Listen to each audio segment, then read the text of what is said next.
第一集，小豆同花花住嘅老鼠鬥老鼠仔。小豆同家姐花花住喺閣樓嘅一個亂七八糟老鼠竇，乾草同碎布堆滿地。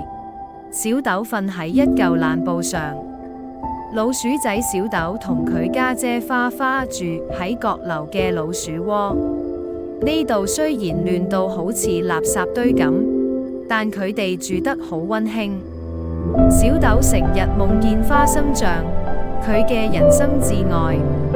小豆似乎瞓得好腍，嘴角流晒口水，夢見自己跳入一缸花生醬，係咁食。但問題來啦，花花發開口夢，聲音大聲得好誇張。今晚小豆夢緊同花生醬跳舞，花花突然大嗌：怪獸！救命！佢想食咗我條尾。